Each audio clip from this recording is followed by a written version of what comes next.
Man, I'm going to say this again.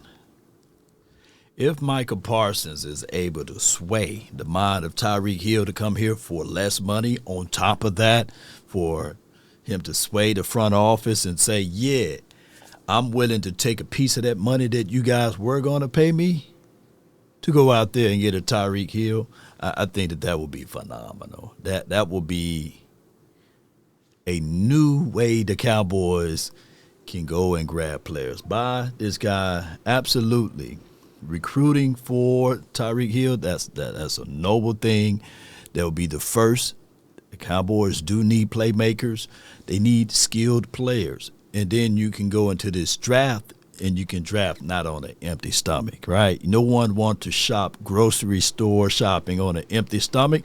The same way with this draft. You don't want to go into this draft and draft on an empty stomach. So if there is a situation and scenario that my guy Tyreek Hill can get here with Micah Parsons, you put the fastest guy on defense, and then you put the fastest guy on offense, and it's going to be crazy good. Now, I get it.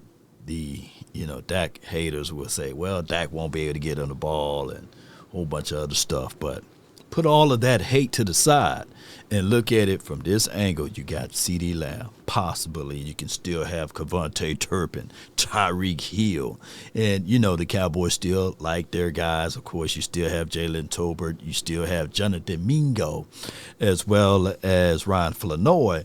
But at least you can have some star-studded players. Now, I'm not saying that Brandon Cooks is trash or anything or of that nature, but Tyreek Hill would be an upgrade over Brandon Cooks. Or it could be a crazy way that the Cowboys can still keep Cooks and Tyreek Hill and a whole bunch of slew of things that can happen.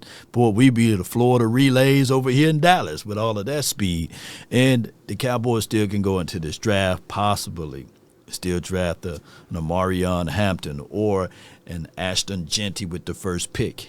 And that will be crazy. Or you can go into this draft and still draft a Kelvin Banks if you want to solidify your offensive line and go in the second round and draft a Marion Hampton. Or go get that Jahad Campbell kid out of Alabama. There's so many things that you can do going into this draft, but the Cowboys first and foremost got to do the order of operations. First, they got to figure out who will be the coach.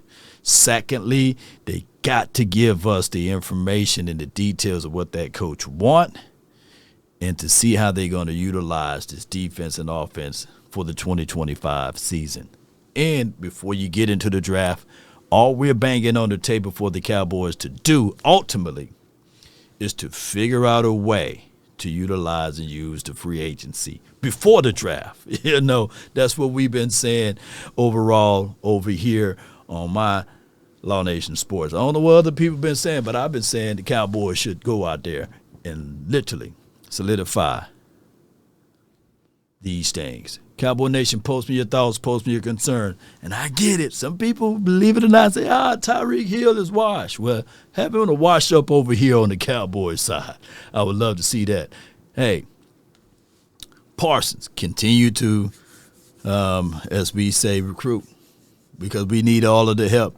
Hey, GM Parsons, that's what we're going to call him, GM Parsons. Somebody got to be GMing around here since the Joneses, Jerry doing movies and Stephen Jones pretty much trying to, count the money here and there. But we need Micah Parsons to continue to recruit. Post me your thoughts, post me your concerns. Let's get it, Cowboy Nation. DC for life, not for short. Peace.